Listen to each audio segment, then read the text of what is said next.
Follow us to stay updated on debates, discussions, facts, and tips about health. Click on the subscribe button and the bell icon for latest updates. Hi, Dr. Rahul Yeah. Chawla. Hi. Sorry, I got a bit late. I got busy with a patient. No problem at all. We were very excited to have you, and I was not even able to, accept the invite. So thank you so much for joining us. A very good evening and welcome to the live session. Um, since we have already taken so much time and there are a lot of questions already in the comments for you, so I'll just quickly start the live. Sure. So, my first question to you was exactly the same as Tanya in the comments asked today. She's asking what is the difference between a headache, a normal headache, and a migraine? Why do we call some headaches a migraine and some a normal headache?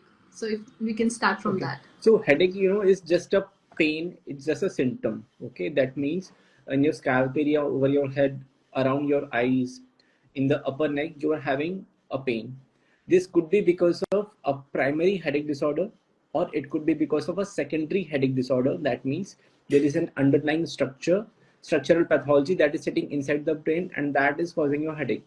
Could be a tumor, could be any granuloma, tuberculoma, neurosticercosis. Could be because of infection inside the brain, meningitis. Could be because of a stroke. There are multiple thousands of reasons why you could have a headache. Okay. Then there are headache because of underlying anxiety, depression as a part of somatoform disorder. Then there are some specific headache disorders, which we call it as primary headache disorders, wherein particular people, they have tendency to have a particular kind of headache, which they have. And migraine is just a type of primary headache disorder.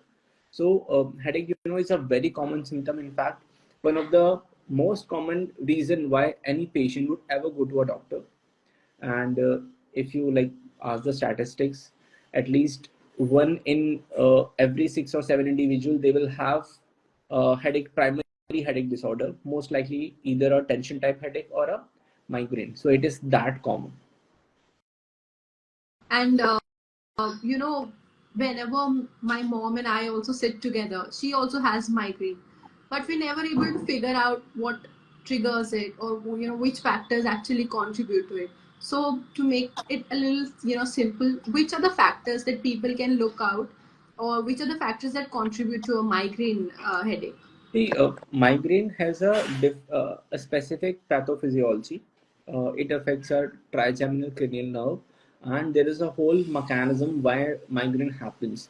It has to do with somewhere where there is a vasodilatation of few blood vessels that happens, and there is inflammation. Then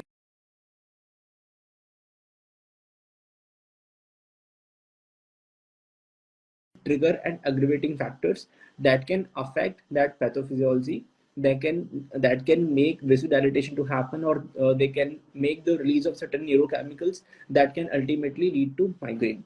So there are many aggravating factors. Some are so common that almost each patient has it. Some factors vary from patient to patient. Like skipping meals is a very important factor. Fasting, if you don't do your breakfast, if you don't do lunch, high likely, you will get a migraine headache if you have a propensity to have migraines. If sleep is not normal, if you have not slept enough at night, next day, high likelihood of you having migraine. Dehydration is an important risk factor. Then specifically in women, because of the hormonal imbalance, at the time of menstruation, they can have headache. In fact, in many women, the headaches, the migraines are specifically seen only during menstruation. So we call it as menstrual migraine.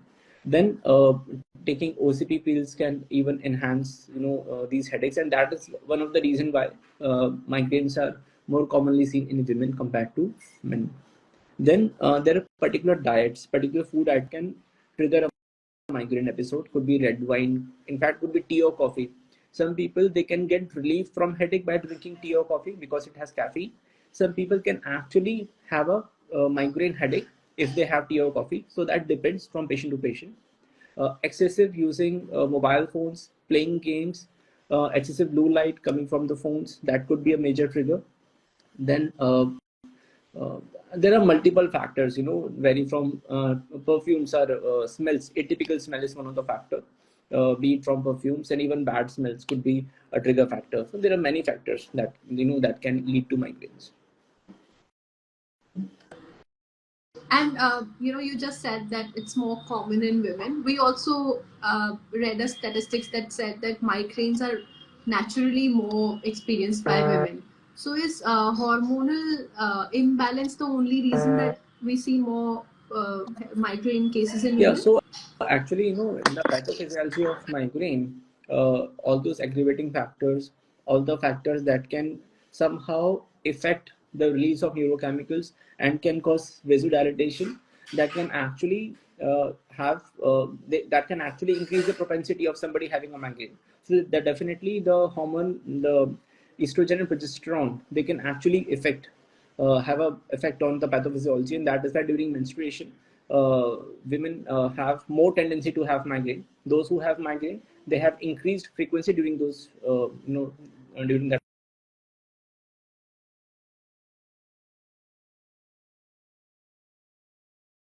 like comorbid conditions like anxiety and depression.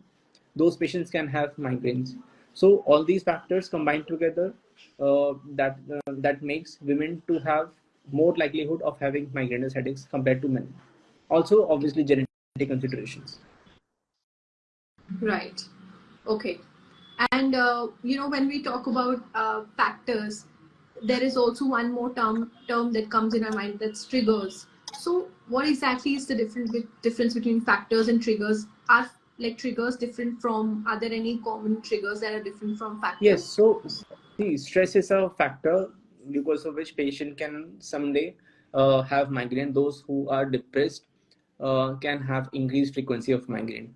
But by trigger means an antecedent, like something that is just happening because of which patient is having a headache on that particular day. For example, if I don't have a proper sleep at night, next day I'm going to have a headache because it is going to trigger. It is just going to cause a headache. Okay. Other factors, be it genetic factors. If there are migraines that can run in family, there are familial migraines. So if there is any genetic predisposition, there are factors that can decide to have. Then there are environmental factors, some toxins that can actually increase your likelihood of you having migraine. Okay. Otherwise, if you live in an environment where there is an excess of noise and you already have a tendency of migraine, more likelihood of you having more tendency of migrainous headaches. Okay. So factors, they can determine if you are going to have increased frequency of headache or not, and triggers, they are just going to cause a migrainous headache if they are present at that particular moment. That simplifies it all. Okay. And when you say that stress plays a huge role in migraine, we can't particularly deny the fact that stress has become a normal part of everybody's life today, keeping in mind the corporate pressure that comes into the pressure in the family. So we will not delve more into how stress affects it. Rather, we can discuss how to deal with it. How can somebody deal with the stress that they're facing, or lifestyle issues? What can they fix? Can you give any practical The first tips? thing is that when we talk about stress, it's a very layman term. Okay, it's not a technical term. Even when we say stress, it's easy to say stress, but what exactly we are talking about, it has different medical connotations. It could be because of depression, and not just I'm not talking about word depression. I'm talking about clinical depression. So many times people do have clinical depression, and those patients who are not taking help at the right time, they have low mood. They might even have suicidal tendencies, and they are not taking the help. In those particular scenarios, a patient's own mind try to play games in order to attract attention of the patient. So what will happen is that some kind of pains and headaches will, these patients will have pains and headaches, atypical pains, atypical headaches, due to which, so that these people can actually go to a doctor and tell them, see, I am having headaches and all. But the underlying pathology is not a secondary headache, not a primary headache disorder, but depression. So patients who have depression, they can have atypical headaches. That is one thing. Then patients who have depression, they will have more likelihood of having migrainous headaches if they already have a migrainous disorder. So depression cannot just cause increased frequency of migraine, but in itself it can also lead to atypical headaches. Okay. Then the other thing is, whatever stress you have or depression you have, first you have to make sure that it's not a clinical depression. So better go to a doctor. Visit doctor if you have any such symptoms. You are having a low mood, reduced interest in activities which you previously used to enjoy, erratic mood and behavior. You got to you got to see a doctor for that, and we rule out clinical depression. Then the other thing is stress. Now that happens with everyone. Not every person who will have stress would have depression, and not every person who has depression will have ongoing stress. जरूरी नहीं ना, many times it may happen a person is in depression for no reason, because it's a clinical depression, may happen to anyone. You don't really need a toxic environment or toxic corporate work culture or toxic family for a person to have depression. They can increase the likelihood of a person having depression, but it doesn't mean always a person with depression will have a toxic environment. So we have to differentiate between person having stress and a person having clinical depression. First of all, if you have a depression, take a treatment for that. If you have general stress that is affecting your quality of life, you might not have clinical depression, but it's affecting your quality of life, that it's going to affect you in every possible way. One of them is, you can have headaches, you can have migraines. It can have, effect over your blood profiles, your lipid profiles, your thyroid profiles. Your blood pressure can increase to a certain limit. So all the metabolic factors, it gets affected because of stress. So for that stress, you have to go for lifestyle changes. I tell my patients, ignorance is bliss. So try not to get affected by it. Try to build a wall around, your mind. So whatever negative things that, come across, they can just collide and they can just go away. They should not affect you. So ignorance is one thing that you can do. Second, acceptance. ठीक है, कोई चीज है तो कोई बात नहीं, हम एक्सेप्ट करते हैं, सबके साथ प्रॉब्लम होती है, लेट्स एक्सेप्ट इट. तीसरी चीज है माइंडफुलनेस. अपने आप को ऐसी एक्टिविटीज में इन्वॉल्व करना जहां पर कि आप खुश रहें. ठीक है. जो कोई भी हॉबीज हो सकती हैं, गार्डनिंग हो सकती है, लोग पेट्स रख लेते हैं. जिसको जो करना पसंद है वो काम कीजिए, जिसमें कि आपको तहे दिल से खुशी मिलती है, and not necessarily the work you are doing all throughout the day. मतलब take some time for your own passions, your own skills, whatever you like doing, whatever you enjoy doing. फिर होता है कि मतलब it's not just reading about motivational quotes and all, but anything of that side, that gives you a bit of motivation or a kick, you can do that, but don't overindulge in that. Okay. कुछ लोगों को मंदिर जाना अच्छा लगता है, कुछ लोगों को गीता पढ़ना अच्छा लगता है, कुछ लोगों को धर्म गुरुओं को सुनना अच्छा लगता है. तो that depends from person to person, but आप अपनी तरफ से एक अप्रोच बना सकते हैं कि क्या चीज आपको करनी अच्छी लगती है, and stay away from toxic environment as much as you can. So these are some of the things that I advise my patients to practice. How do you treat migraine as a condition? What is the treatment guide or treatment approach that you take? Migraine there are two major types of migraine. One is episodic, one is chronic. By episodic means a person who has tendency to have migrainous headaches whenever a particular trigger factors comes. Even sometimes in the absence of trigger factors, a person can have headache. That is episodic migraine. It may occur anyway between patient can have just one episode in a year to maybe 8 to 10 episodes in a month. Okay, that's an episodic headache. In between those episodes, patient is like mostly normal. There are no erratic mood problems and patient is not irritable. There are certain features that are seen in migrainous headaches we didn't discuss about. Like patient will have photophobia and phonophobia, that is severe irritation to light and sound. Patient would feel like just lying down in a dark room and nobody should be disturbing the patient. Like, I have migraine and this is what I do. So apart from that, patient may feel like nauseating. Okay, so in chronic migraine patients, these episodes would not just occur, like these symptoms would not just occur while the patient is having headache, but while the patient is not having headache, these symptoms could be there. Then the frequency differs. In the chronic migraine, patients have headache almost every other day. Like patient will have at least 15 episodes of headache in a month, and the duration should be at least 3 months. So if a migraine is not treated well enough, it would convert into chronic migraine.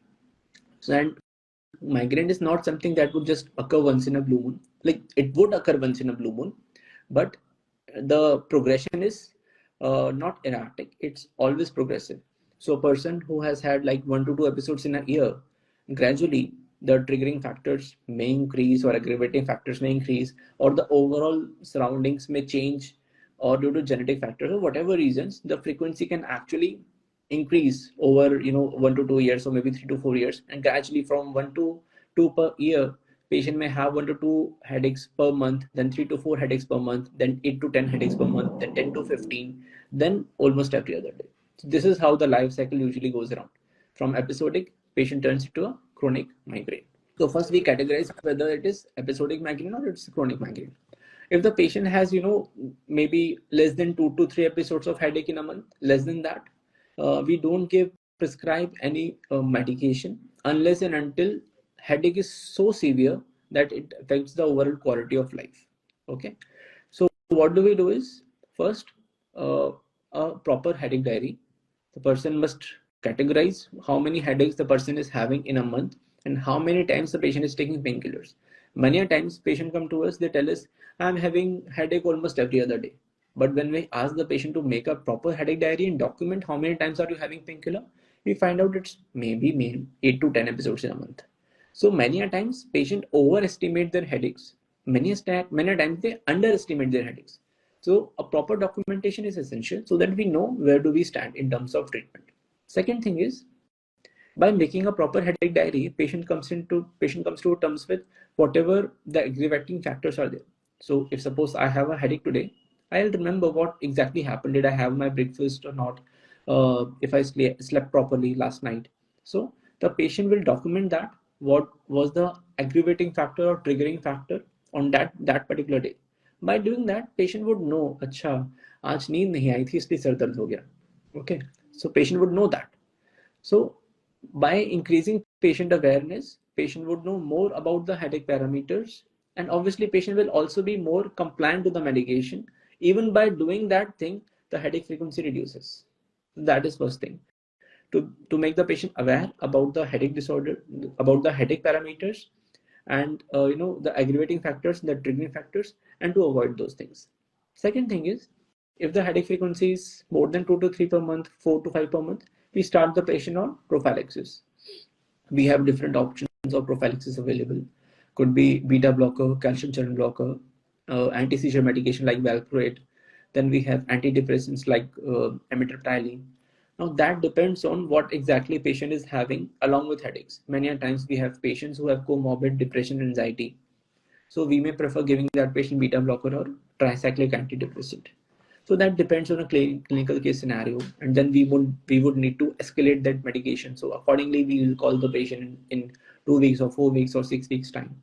So whenever we start the patient on treatment, the idea is to reduce the headache frequency by at least 50%. Okay. So if the patient comes to me first time, he has 8 to 10, at least, I'm saying at least 50% reduction is there. Many times patient gets so better that they don't even come back, and then they come back after 6 months. Why? Because they just took treatment for like 2 to 4 weeks, they became fine, and then they left all the treatment, and after 6 weeks again the headache frequency increased. So that usually happens with us. And we can say that it's treatable to most extent. No, there actually the word treatable, yeah, it's treatable. It's when we say about cure, like cure cannot be there because there is some problem with the pathophysiology. There will always be, Okay. aggravating factors which are going to trigger your headache. Okay, but if you control that with pharmacological treatment, non-pharmacological treatment, and lifestyle modification, very less likely you are going to have headache. But yes, very fairly treatable, easily treatable condition, and also very ignored condition. Like I had an old lady from Bihar, a distant village in Bihar, and she came all with a simple headache problem. Now this lady has been having migraine for 5 6 years, and she's been popping painkillers almost daily, like at least 2 strips, at least 20 tablets in a month for past 2 to 3 years.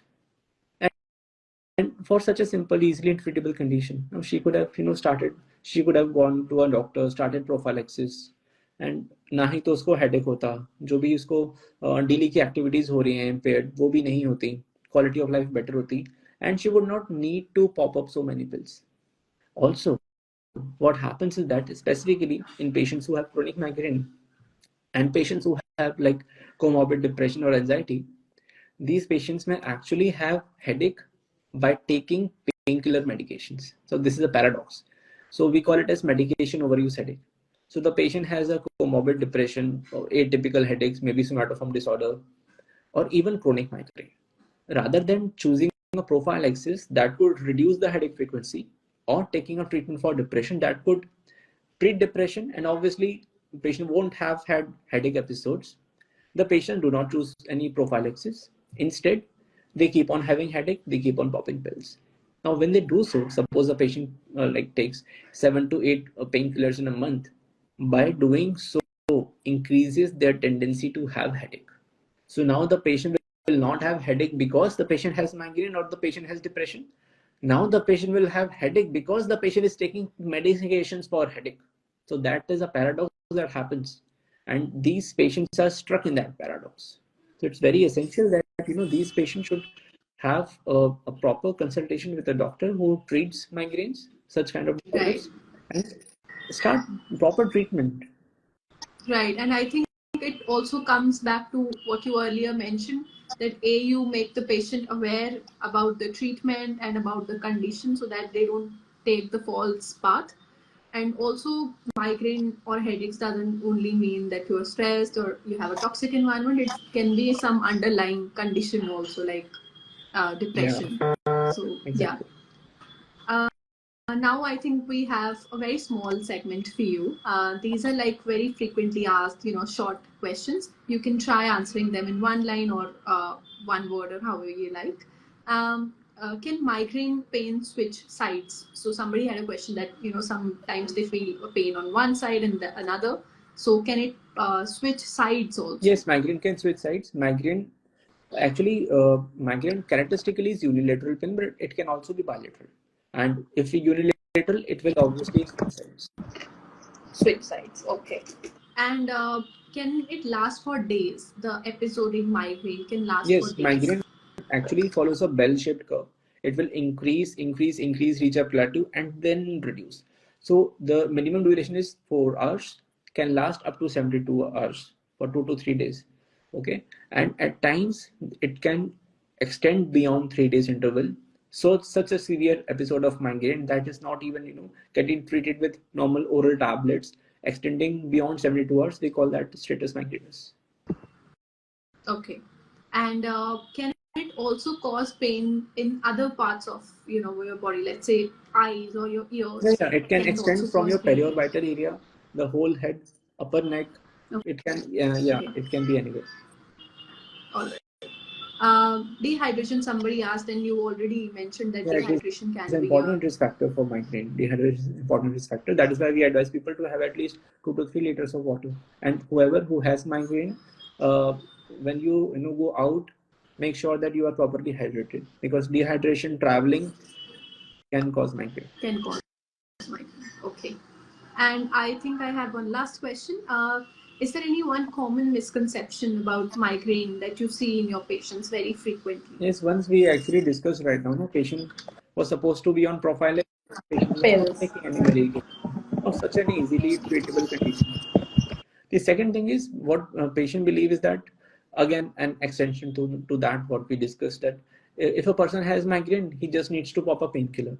Patients do not know that we have treatment, as in treatment which can actually reduce likelihood of them having migrainous episodes by more than 50%, by in fact almost 100%.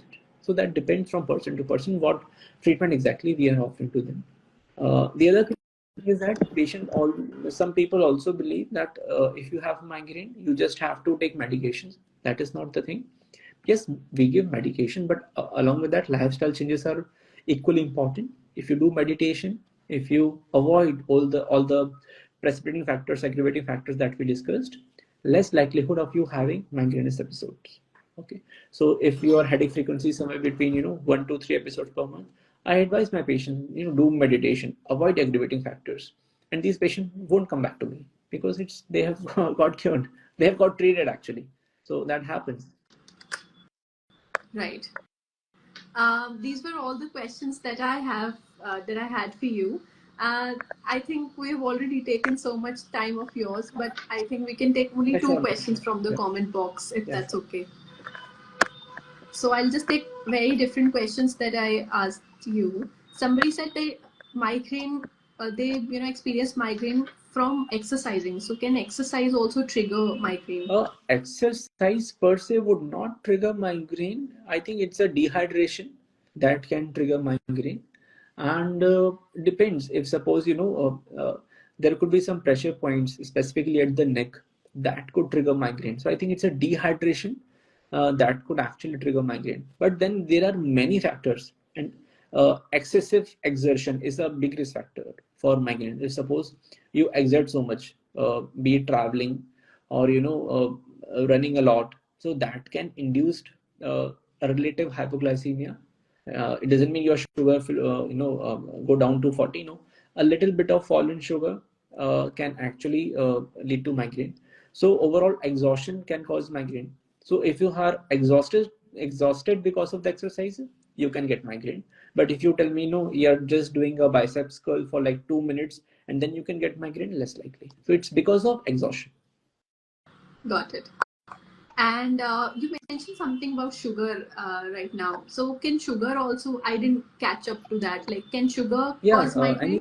hypoglycemia can cause migraine. Hypoglycemia, actually, I'm not saying in medical terms hypoglycemia, but just a little bit fall in sugar levels can actually lead to migraine. That is why, whenever we skip meals, we are in fasting state.